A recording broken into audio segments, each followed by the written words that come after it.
In this video guys, we have here the Oppo A17K na bagong entry level and bagong budget phone ni Oppo. So in today's video, i-unbox natin and makikita nyo full specs ng item na ito. So with that, intro muna tayo.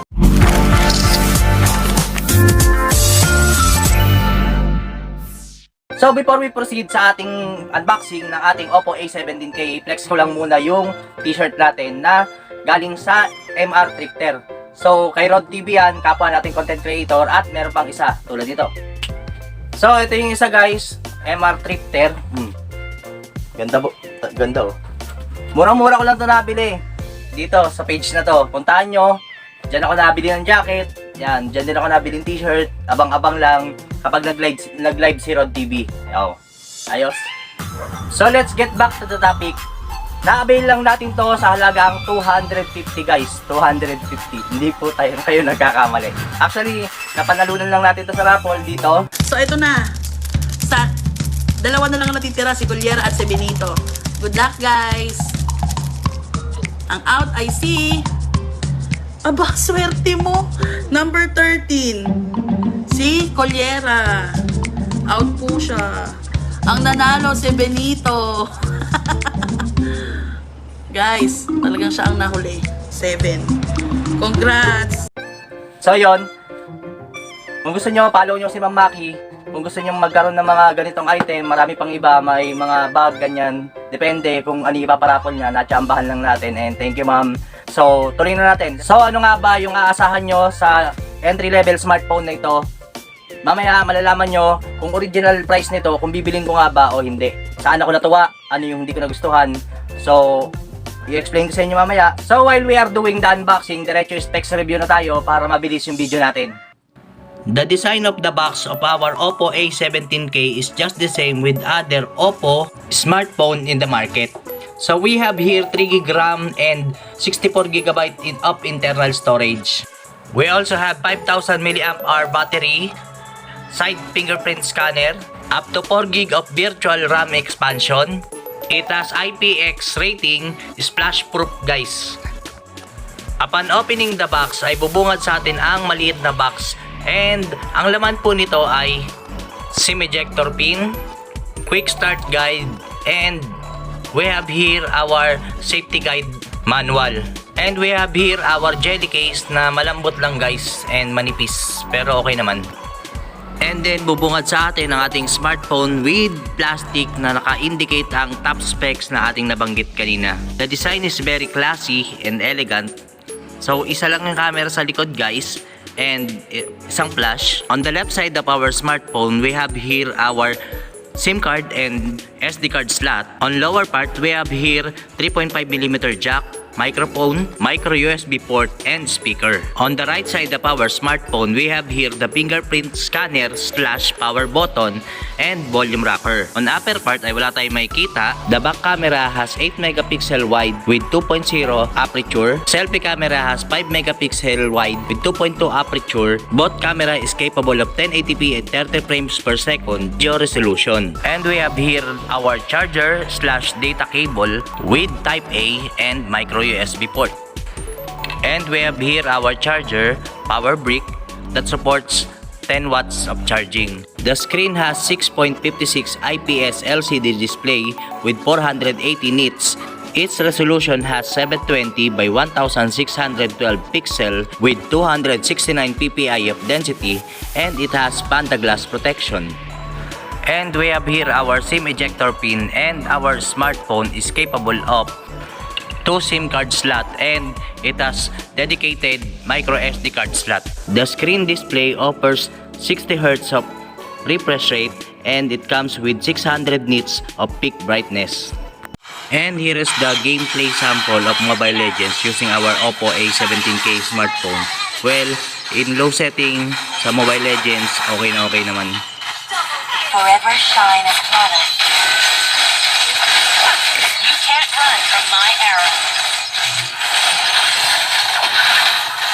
Killing spree. And this is the audio and gameplay sample of our Oppo A17K playing Call of Duty in lowest setting. So yan, okay naman. Shoutout to Clyde Drexler, ang aking bunso na naglalaro nito. Contact with enemy. Enemy contact. Headshot.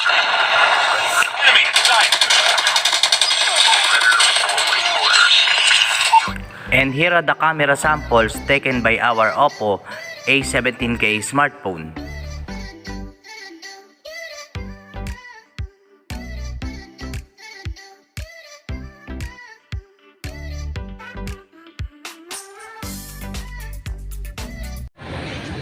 So guys, this is the selfie video sample of our Oppo A17K.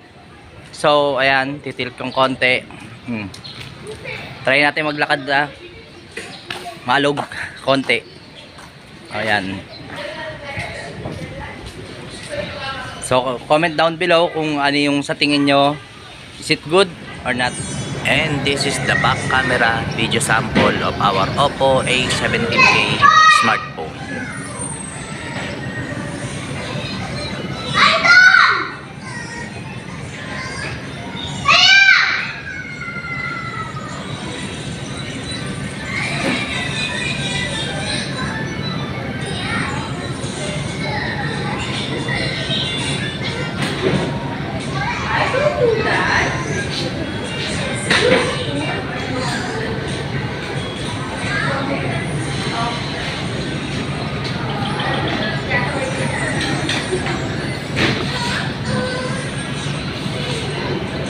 So, as you can notice, simpleng-simple lang, napakanipis, napakagaang.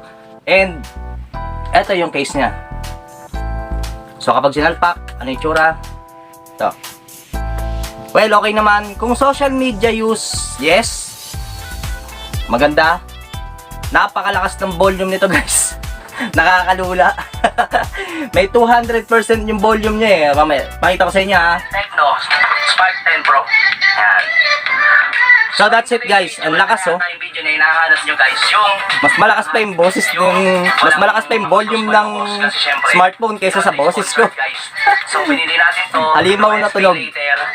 So kung manonood ka ng video gamit to, manonood ka YouTube, Netflix, mag-enjoy ka talaga. Paano siya babayaran? So eto, inutang lang natin. Lakas eh oh. Makikita nyo kung ano dapat yung sa linaw, okay naman, indoor, yes, maganda. And ang nagustuhan ko pa rito, yung nipis niya, magaang siya guys.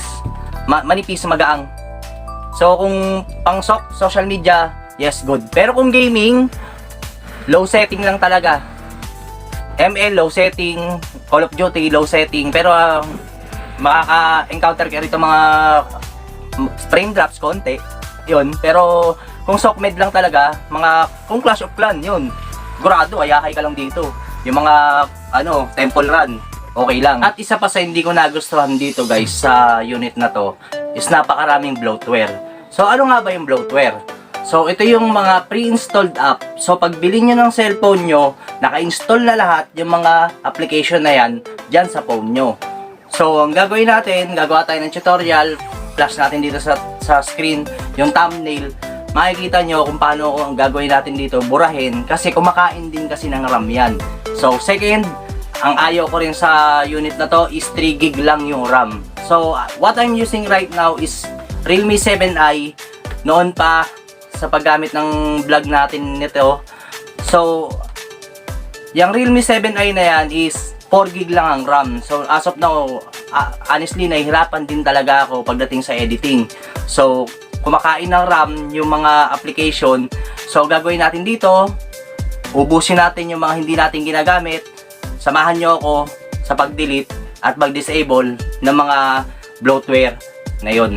Another thing na ayaw ko dito is G-Series, G35. Napakababa ng chipset. Pero syempre, kung SOCMED and then compare sa price, pwede na. Kaso nga lang, yun nga lang, pang social media lang talaga. Pag gaming, may casual frame drops. Yun lang. Well, pagdating naman sa battery guys, makunat naman yung battery naman talaga. Basta Realme, Vivo, Oppo, makunat ang battery. Yung sa ibang brand, ayoko na magsalita. Nakaka-encounter din kasi ako ng mga brand na ang bibilis malobat eh. Alam nyo yan. In terms of camera, good enough, pero not impressive. Well, kung pang gamit-gamit lang na pang araw-araw, di naman masyadong pang social media uploads lang, pwede na. Pwede na. Hindi maganda, hindi rin pangit. So, yun lang. Hindi naman siya ganun ka-impressive. One thing na nagustuhan ko rito sa smartphone na to is yung hotspot niya. So, yung hotspot niya, capable siya guys ng 5G connectivity. So, isi-share mo is 5G Wi-Fi. And then, pwede rin siyang makasagap ng Wi-Fi na 5G. So, yun, kahit 4G yung chipset niya, yung Wi-Fi capability niya is 5G. So, yun, magandang bagay. So, sa original price, kung bibiling ko ito o hindi, well, yes, bibiling ko pa rin. Kung original price ng Oppo, yung pagkakabenta.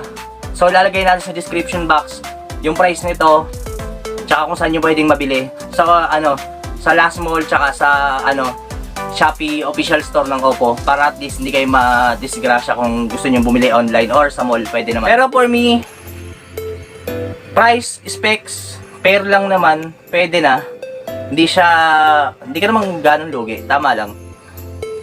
So, kasi ang brand kasi, binabayaran mo rin kasi dito yung brand tsaka yung quality, tsaka yung update.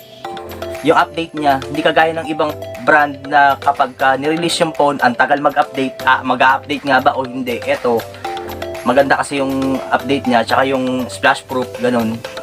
Yung spray proof, ganun. Siyempre, pag gumala ka, well, okay naman, good. For me, good Tama lang, hindi naman nakalamang ka or pair lang. So I hope sana naman kaalaman na inyong natutunan gamit ang video na to. Kung mahilig ka sa how-to, tutorial, unboxing, cellphone application, wifi, videoke, e-bike, and all about technology, kaibigan, baka naman, please like, subscribe, and hit the notification bell para updated ka sa mga bagong tech videos na lalabas. So with that, maraming salamat po and peace out.